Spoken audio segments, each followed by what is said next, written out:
Testimoni produk pertanian Indonesia di benua Eropa.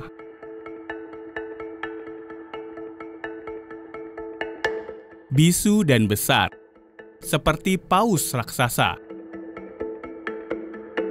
Mereka berlayar mengarungi lautan, siang dan malam.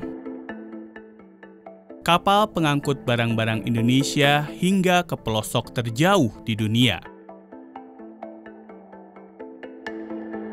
Selain kopi dan kelapa sawit, konsumen di benua Eropa masih banyak yang belum familiar dengan produk unggulan pertanian Indonesia yang digunakan sebagai bahan baku di industri makanan mereka. Uni Eropa mengimpor sekitar 3 juta ton kopi dari berbagai negara. Indonesia termasuk 10 negara pengekspor kopi terbesar ke Uni Eropa. Tahun 2019, Indonesia mengekspor 85.000 ton biji kopi.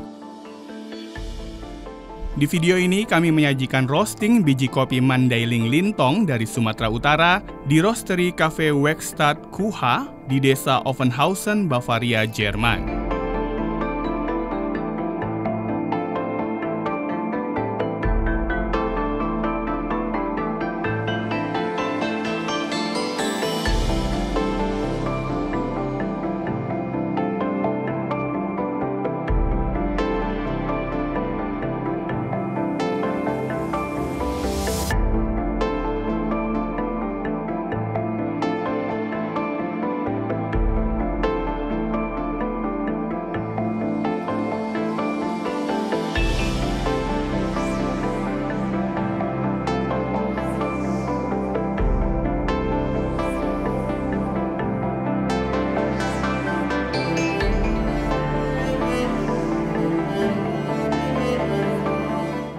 Indonesia merupakan salah satu negara penghasil kopi terbaik, bahkan produksi tahunan yang mencapai 600.000 ton mampu menyuplai 7% kebutuhan kopi dunia. Ada 16 jenis kopi yang diminati pasar internasional, diantaranya adalah kopi Arabica Gayo Sumatera, kopi Arabica Kintamani Bali, kopi Arabica Toraja.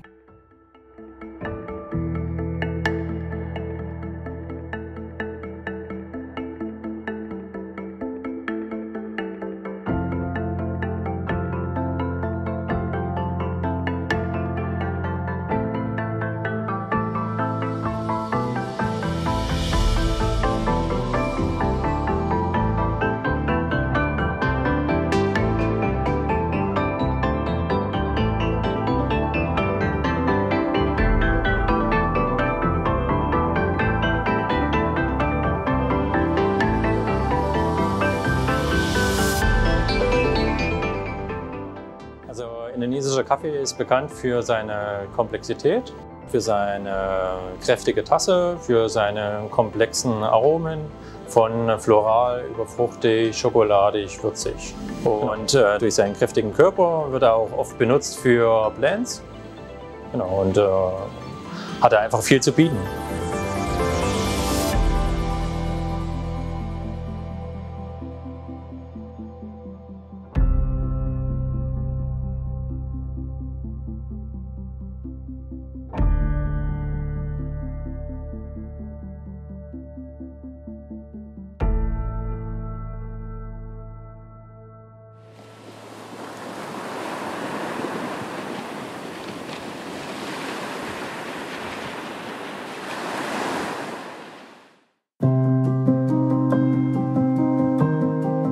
Zero Hero adalah toko tanpa kemasan.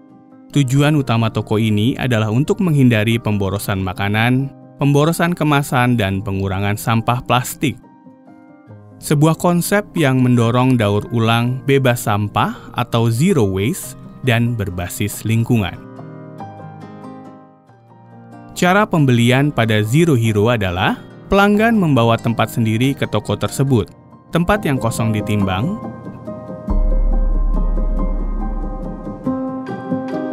lalu memasukkan produk yang akan dibeli.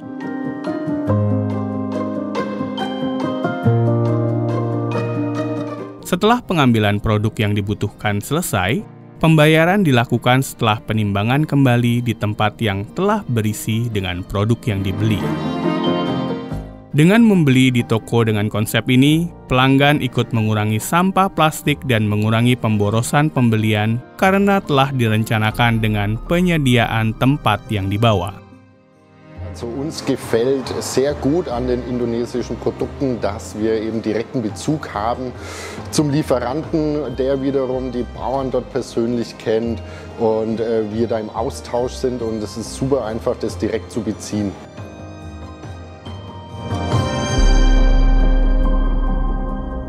Von den Kunden schon sehr oft gehört, dass einfach das eine super Qualität ist und das geht natürlich dann runter wie Öl. Wenn die Kunden zufrieden sind, dann sind es wir auch und möchten da gerne die Beziehung weiter aufbauen. Wir haben zum Beispiel hier den bekannten Kobebenpfeffer, wir haben den schwarzen Pfeffer, weißen Pfeffer, wir haben Muskat, Muskatblüte, Nelken, also richtig tolle Produkte aus Indonesien. Natürlich sind alle Produkte hier bio, wir sind auch selbst biozertifiziert und legen natürlich großen Wert auf fairen Handel und das ist hier mit unseren Produkten aus Indonesien eben gegeben und deswegen sind wir froh über diese tolle Partnerschaft. Wir legen auch großen Wert auf die Transparenz und in Indonesien kann man eben bis zum letzten Bauern, hat man da den Kontakt und weiß, woher die Gewürze kamen. Wir von COHIO sind besonders stolz auf die Partnerschaft und möchten eben unserer Kundschaft nur die beste Qualität liefern.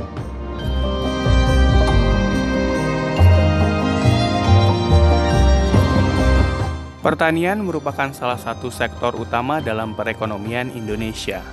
Sekitar 26% dari keseluruhan ekspor adalah rempah-rempah dan produk pertanian lainnya. Pala, yang termasuk unggulan rempah-rempah Indonesia, berkontribusi lebih dari 38 juta euro ke Uni Eropa. Selain pala, Indonesia juga merupakan eksportir utama untuk kayu manis, lada andaliman, dan bunga pala.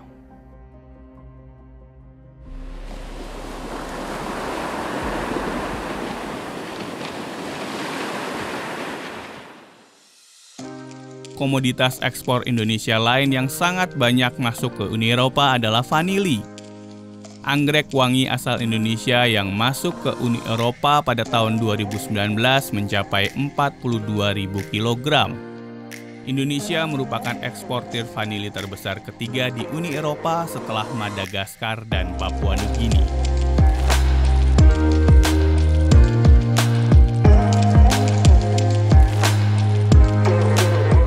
Vanille ist in der Konditorei die Allzweckwaffe schlechthin. Sie ist eigentlich aus keinem unserer Gebäcke wegzudenken, wird verwendet in zum Beispiel Biskuitmassen, die wir nachher für Torten nehmen, in Teigen, in Mousse, in Creme, in Sahne. Für Eis, vor allem Vanilleeis, ist sie essentiell und ganz, ganz wichtig. Gerade auch die indonesische Vanille zeichnet sich durch ein besonders feines Aroma aus, einen schönen Nachhall. Ganz wichtig, dass sie eben auch bio ist, was nochmal für einen schöneren Geschmack sorgt. Die große Menge an Vanillin sorgt auch für eine schöne Entfaltung des Aromas.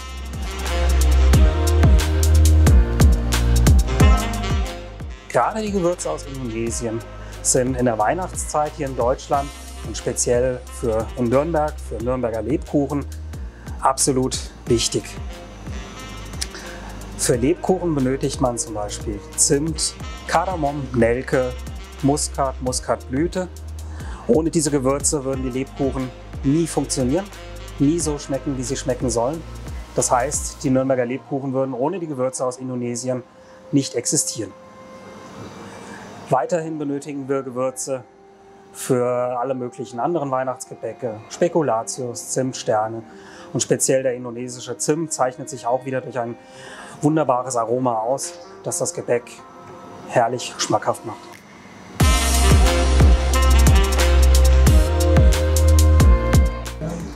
Das Schöne an unserem Beruf ist, dass wir immer auf der Suche nach neuen Rohstoffen und auch Rezepten sind, in denen wir unsere Kreativität ausleben können. Und so war ich jetzt auch auf der Suche nach einem neuen Rohstoff oder auch einem neuen Rezept für meine Gesellenprüfung und da bin ich auf den Anderliman-Pfeffer gestoßen. Der Anderliman-Pfeffer ist im Erdnuss-Sesampraline enthalten und unterstützt durch seinen speichelanregenden Effekt die würzigen Komponenten und zum anderen Salz eben auch die Zitruskomponente der Kalamansen.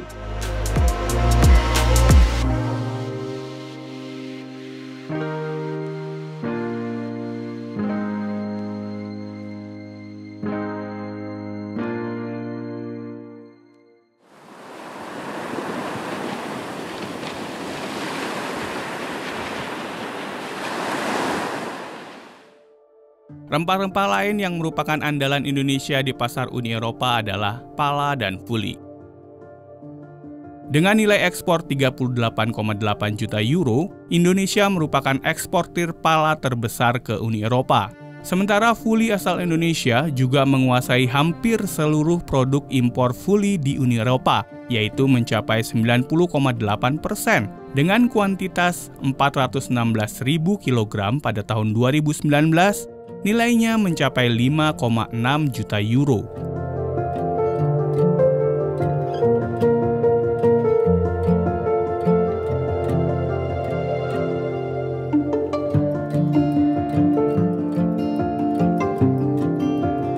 Wir arbeiten schon sehr lange in Indonesien und haben das Potenzial in Indonesien erkannt für sehr viele Rohprodukte und haben uns dann mit indonesischen Partnern zusammengetan, um diese Produkte in Europa bekannt zu machen.